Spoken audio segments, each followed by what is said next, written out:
Hello students, आज का topic है motion. Chapter number 8 NCERT class 9।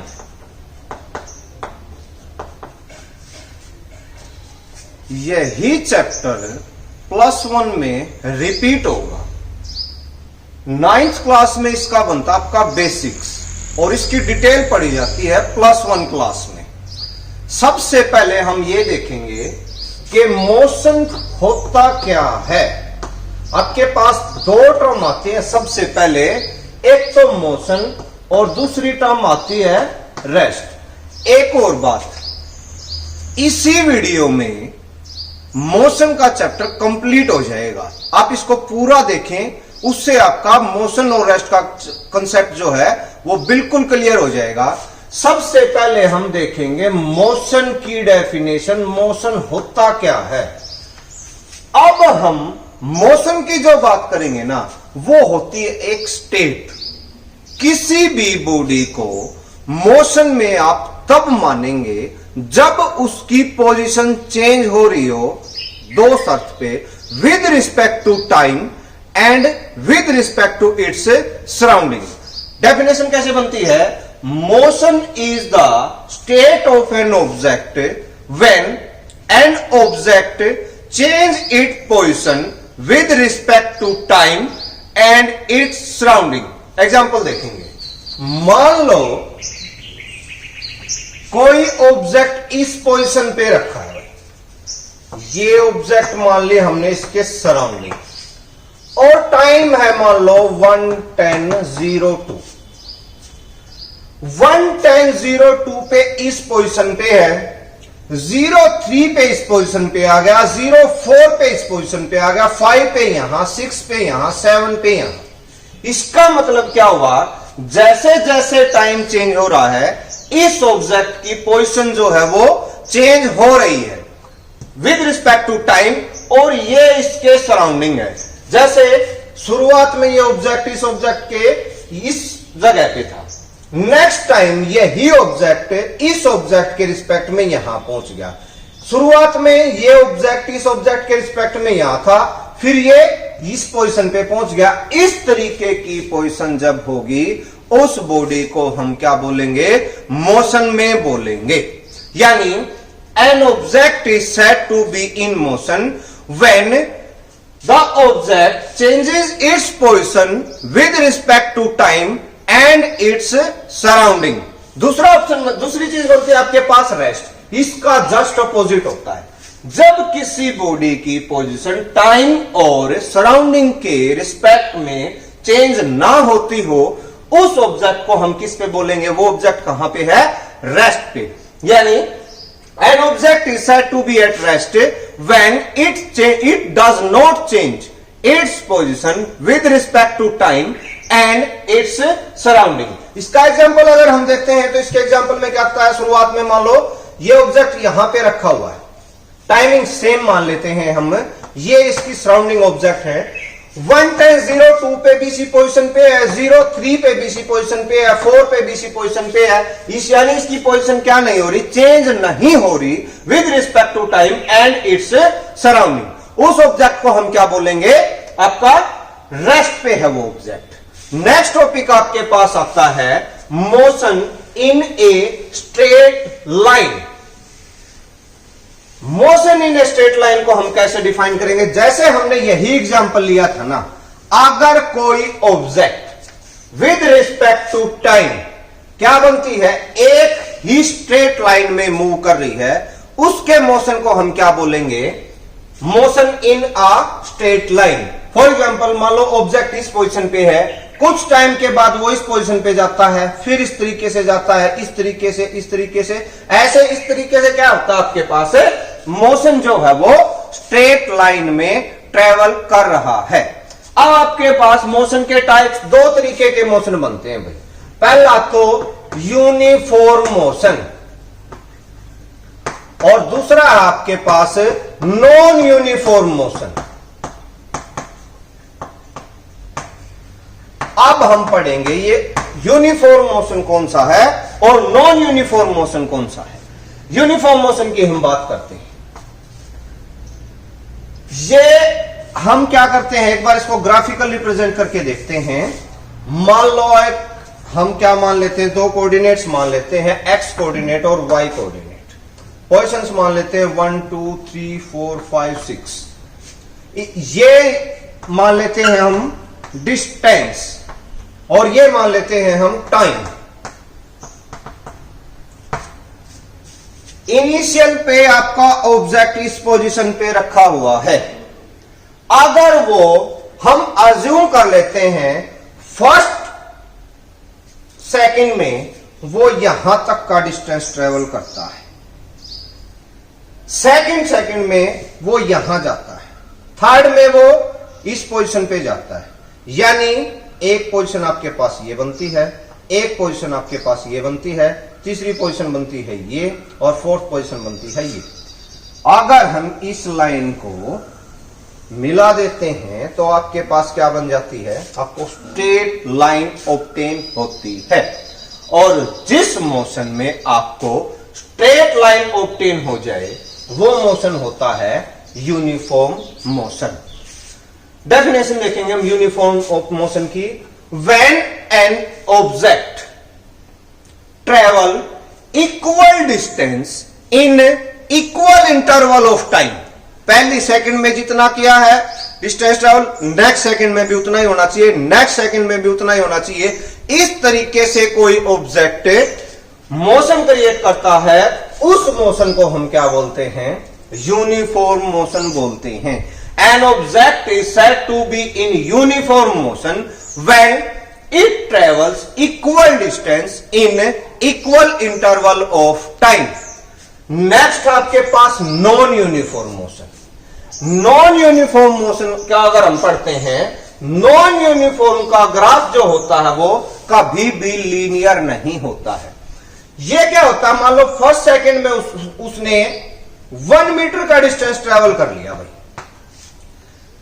Next second में उसने क्या किया 2 मीटर का डिस्टेंस ट्रेवल कर लिया, उससे नेक्स्ट में क्या कर लिया उसने 1 ही मीटर का डिस्टेंस ट्रेवल किया। इस तरीके से आपके पास इस तरीके की लाइन बन जाती है।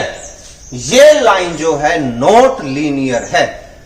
An object is said to be in non uniform motion when it travels unequal distance in equal interval of time or equal distance in unequal interval of time। पहले सेकंड में वो कोई डिस्टेंस ट्रेवल करेगा, next second में कुछ करेगा, उससे next में कुछ करेगा। इस तरीके का जो मोशन होगा उस मोशन को हम किसमें बोलते हैं, नॉन यूनिफॉर्म मोशन बोलते हैं। हमने पढ़ा है मोशन होता क्या है, यूनिफॉर्म मोशन क्या होता है, नॉन यूनिफॉर्म मोशन क्या होता है और इसकी ग्राफिकल रिप्रेजेंटेशन। नेक्स्ट हम देखेंगे आपके पास एक कंसेप्ट आता है स्पीड। कोई भी ऑब्जेक्ट जब मोशन में होता है ना, उसका distance travelled per unit time जो होता है वो उसकी स्पीड के बराबर होता है। कैसे, स्पीड किसके बराबर होता है, distance travelled by time interval. Speed को किससे डिनोट करते हैं हम, डिस्टेंस अपॉन टाइम से डिनोट करते हैं। अब मान लो कोई ऑब्जेक्ट 1 सेकंड में 15 मीटर का डिस्टेंस ट्रेवल करता है, तो उसकी स्पीड किसके बराबर होगी, 15 metre by 1 second. It means 15 metre per second. यह होती है आपकी स्पीड। नेक्स्ट टॉपिक इसका जो है वो है आपके पास average speed.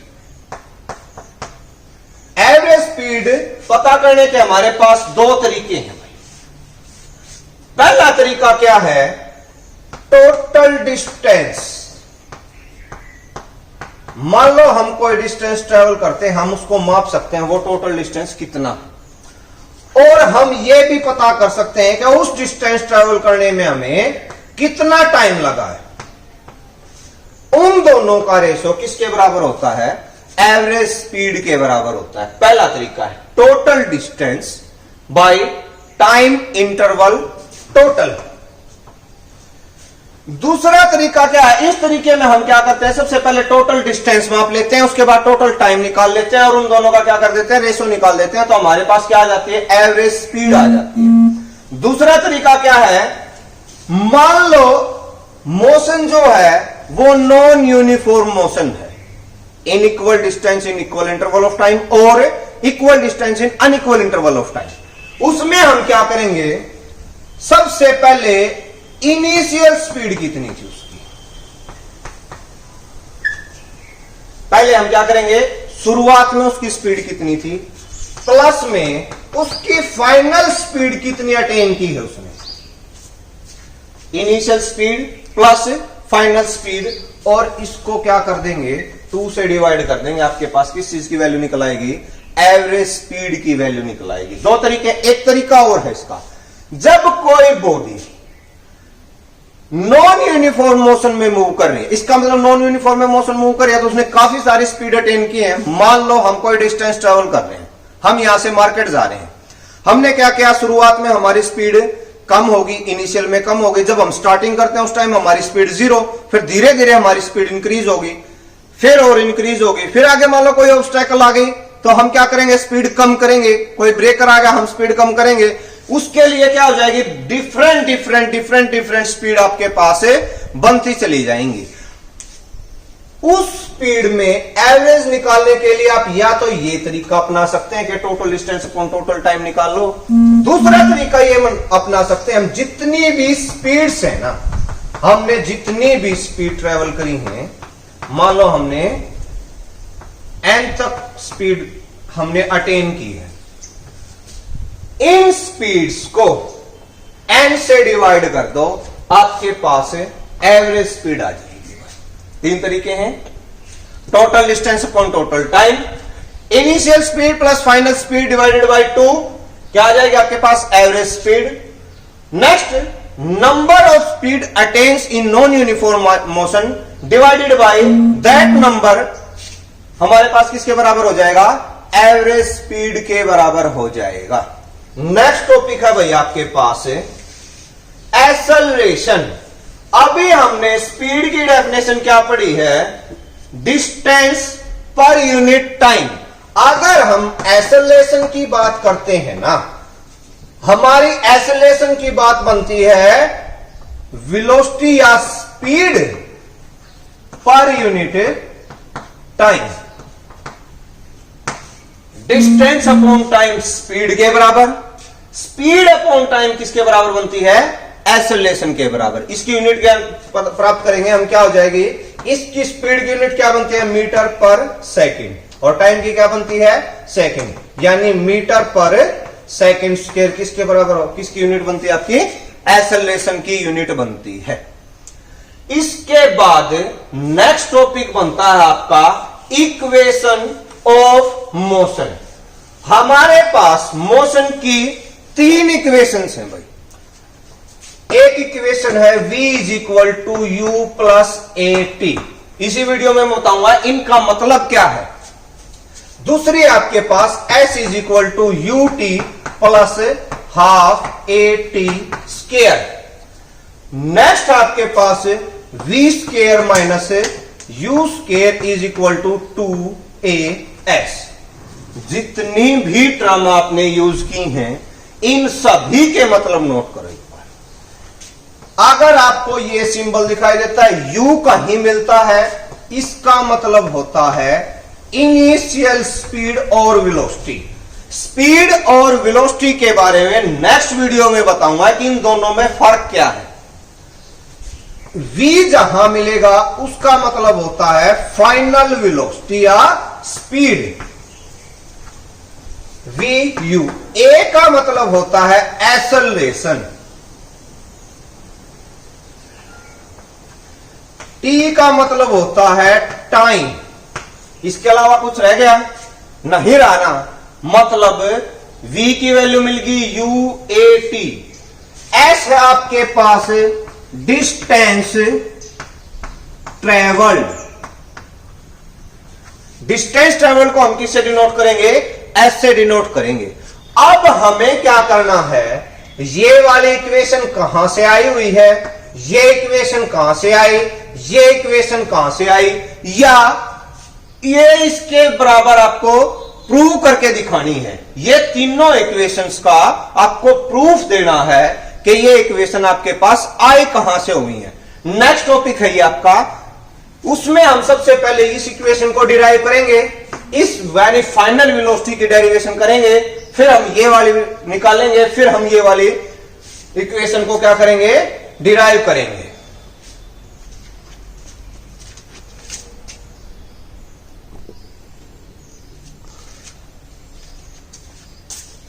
First equation of motion क्या है, v is equal to u plus a t, जहां पे v है फाइनल वेलोसिटी, u है इनिशियल वेलोसिटी, a है आपका एक्सेलरेशन और t टाइम।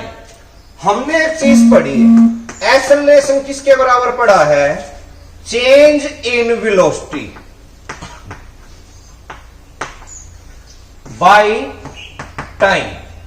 अब हमें क्या चाहिए, चेंज इन वेलोसिटी हमें निकालनी है, चेंज इन स्पीड हमें निकालनी है। तो वो हम क्या बताएंगे, मान लो इनिशियल शुरुआत में हमारी स्पीड 5 पे थी भाई, और हमने लास्ट में क्या अटेन कर ली, 25 की स्पीड अटेन कर ली।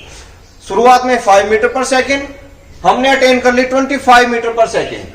अगर हमें इनका चेंज निकालना हो तो हमें क्या करना पड़ता है, 25 में से 5 माइनस करना पड़ता है, यानी फाइनल स्पीड में से आपको इनिशियल स्पीड क्या करनी पड़ती है, माइनस करनी पड़ती है।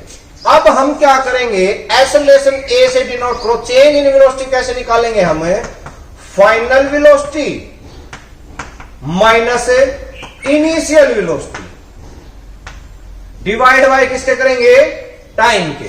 फाइनल वेलोसिटी को हम किससे डिनोट करते हैं, v से, इनिशियल वेलोसिटी को किससे डिनोट करते हैं, u से, और टाइम को किससे डिनोट करते हैं, t से। आपके पास इक्वेशन क्या बन गई, at किसके बराबर हो गया, v माइनस u, यानी हम u को इधर लेके आएंगे तो v किसके बराबर हो जाएगा, u प्लस में at। नेक्स्ट आपके पास एक बार दोबारा देख लो इसको, v जो है u प्लस at के बराबर होता है। एक्सेलरेशन किसके बराबर माना हमने, change in velocity divided by time. Acceleration किसके बराबर होगा, चेंज इन वेलोसिटी हमने कैसे निकाले, final velocity minus initial velocity divide by time, यानी v minus you by T किसके बराबर हो गया, आपके पास a के बराबर, और at किसके बराबर हो गया, v minus U T, at। इसको हम क्या करेंगे, इसको इधर लेके आएंगे, u को इधर लेके आएंगे तो v किसके बराबर हो जाएगा, u प्लस में at। Next equation of motion है आपके पास s is equal to u t plus half a t square, यानी s is equal to u t plus half a t का स्क्वायर। इस इक्वेशन को हम सॉल्व करेंगे, एवरेज स्पीड किसके बराबर होती है, यानी डिस्टेंस अपॉन टाइम। और अगर हमने एवरेज स्पीड के 2 फॉर्मूले निकाले थे, उनमें से एक फॉर्मूला क्या था, एवरेज स्पीड होती है initial speed plus final speed divide by 2 किसके बराबर होता है, डिस्टेंस अपॉन में टाइम। एस को हम इधर करेंगे v प्लस u बाय में 2 मल्टीप्लाई बाय में t। First equation of motion में हमने v की वैल्यू निकाली थी, वो किसके बराबर थी, u plus a t plus u by में 2 and it is multiplied by t। इसको फर्दर सॉल्व करेंगे, आपके पास 2u plus a t by में 2 and it is multiplied by t। यहां से हम इसको सोल्व करेंगे, s की वैल्यू किसके बराबर हो जाएगी, 2ut बाय में 2 प्लस 1 बाय 2 at स्क्वायर। 2 से 2 कट जाएगा, s किसके बराबर आ जाएगा, ut प्लस में हाफ at स्क्वायर। ये है आपके पास second equation of motion. Next equation of motion है आपके पास v square minus u square is equal to 2as। उसको हम कैसे सोल्व करेंगे वो देखते हैं एक बार। v square minus u square is equal to 2as। हमारे पास फर्स्ट इक्वेशन ऑफ मोशन थी v is equal to u plus में ए टी। यहां से हम t की वैल्यू प्राप्त करते हैं एक बार। v माइनस यू बाई में a किसके बराबर हो गया भाई? t के बराबर। इस इक्वेशन को कोई नाम दे दो भाई। मान लो मैंने इसको फर्स्ट नाम दे दिया है। आपके पास सेकेंड इक्वेशन ऑफ मोशन क्या थी? You t plus half a T square किसके बराबर होता है? s के बराबर होता है। अब आप एक काम करो, सेकेंड इक्वेशन ऑफ मोशन में जहां पे t आया हुआ है ना, वहां पे आप ये वाली वैल्यू पुट कर दो, आपके पास ये वाली इक्वेशन सॉल्व हो जाएगी। कैसे होगी देखते हैं एक बार। s is equal to u, t की जगह क्या रखना है? v माइनस यू अपॉन में a प्लस में 1/2 a। t की जगह पे क्या रखेंगे? v माइनस यू बाई में a और इसका स्क्वायर। अगर हम इस इक्वेशन को सोल्व करते हैं, s किसके बराबर हो गया भाई? uv minus u square by में a। और इस इक्वेशन को सोल्व करेंगे 1/2 a v square plus u square minus 2uv divide by a square. हमने इस इक्वेशन का क्या किया? स्क्वायर किया है। और यहां पे फॉर्मूला क्या लगा हुआ है? a माइनस बी का होल स्क्वायर, जो क्या होता है? a square plus b square minus 2ab। अब हम क्या करेंगे? इसको फर्दर सोल्व करेंगे। uv minus u square by a plus में 1/2 a, ये किसके बराबर हो गया? v square plus u square minus 2uv और डिवाइडेड बाई है a का स्क्वायर।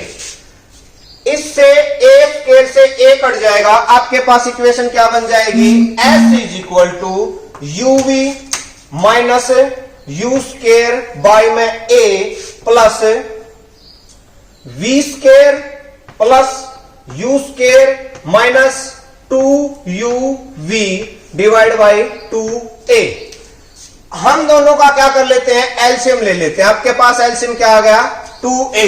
ये इक्वेशन क्या बन जाएगा? 2uv माइनस का 2u square plus v square plus u square minus 2uv। ये किसके बराबर? आपके पास s के बराबर। 2uv प्लस 2uv माइनस आपस में कट जाएंगे। Minus 2uv plus u minus u 2u square plus u square किसके बराबर आ जाएगा? v square minus u square by 2a। अब हम इसको क्या करेंगे? v square minus u square is equal to 2a multiply by s। ये आपके पास क्या है? Third equation of motion. तीन इक्वेशन थी, तीनों हमने सोल्व कर ली है। फर्स्ट इक्वेशन थी v is equal to u plus a t, हमने सोल्व की है। सेकंड थी s is equal to u t plus half a t square, ये भी हमने सोल्व की है। थर्ड इक्वेशन आई आपके पास v square minus u square is equal to 2as।